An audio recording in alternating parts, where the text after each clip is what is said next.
di kawasan industri Nikomas Gemilang akan melakukan turun ke jalan menyampaikan aspirasi kita untuk menolak Omnibus Law, kawan-kawan. Perlu saya sampaikan terlebih dahulu bahwa rangkaian penolakan Omnibus Law sudah kita laksanakan dalam jangka waktu yang sangat panjang. Bahkan hampir 9 bulan ini sudah kita rutin turun aksi untuk menolak Omnibus Law.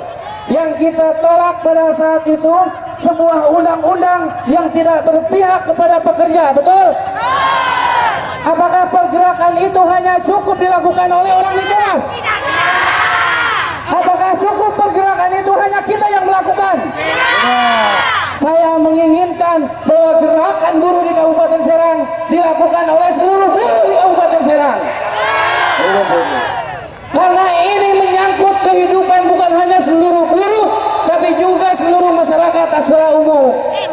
Kenapa kita harus menolak Omnibus Law, kawan-kawan? Kalau kita mau jujur, sampai hari ini setelah tanggal 5 kemarin Omnibus Law disahkan DPR RI, sampai hari ini kita tidak pernah mendapatkan akses untuk melihat Omnibus Law tersebut, kawan-kawan. Tanggal 5 kemarin disahkan, semua serikat pekerja ingin ada akses untuk melihat apa hasil kerja DPR RI. Sampai hari ini tidak ada draft undang-undang Omnibus Law tersebut.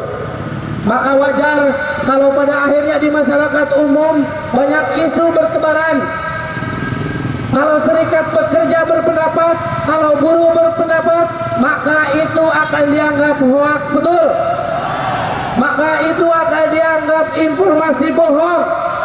Kalau memang pemerintah mengatakan bahwa undang-undang ini berpihak kepada para pekerja, kenapa tidak dibuka undang-undangnya, kawan?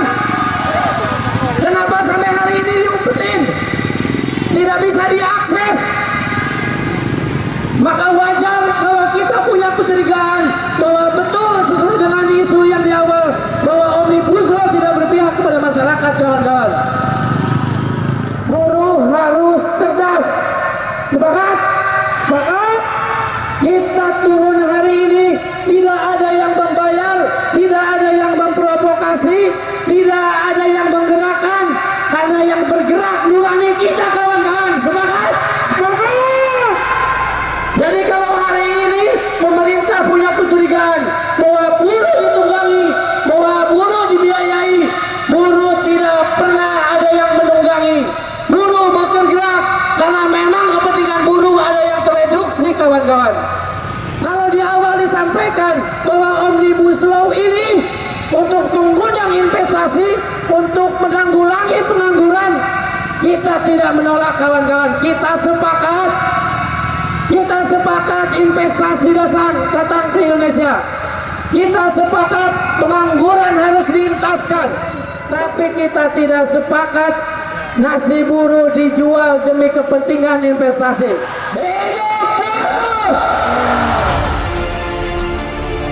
Mahkamah Konstitusi memutuskan Undang-Undang Cipta Kerja yang digugat masyarakat cacat hukum bersyarat. DPR dan pemerintah diminta untuk melakukan perbaikan dalam jangka waktu 2 tahun ke depan. Dalam pertimbangannya, Mahkamah Konstitusi menilai metode penggabungan atau Omnibus Law dalam Undang-Undang Cipta Kerja tidak jelas antara pembuatan undang-undang baru atau melakukan revisi. MK juga bakal menangguhkan segala tindakan atau kebijakan yang bersifat strategis dan berdampak luas, serta tidak membenarkan penerbitan peraturan baru yang berkaitan dengan Undang-Undang Cipta Kerja. Amar putusan mengadili dalam provisi 1, menyatakan permohonan provisi pemohon 1 dan pemohon 2 tidak dapat diterima. 2. Menolak permohonan provisi pemohon 3, pemohon 4, pemohon 5, dan pemohon 6. Dalam pokok permohonan 1. Menyatakan permohonan pemohon 1 dan pemohon 2 tidak dapat diterima.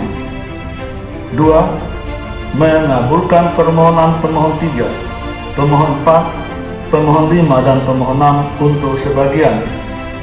3.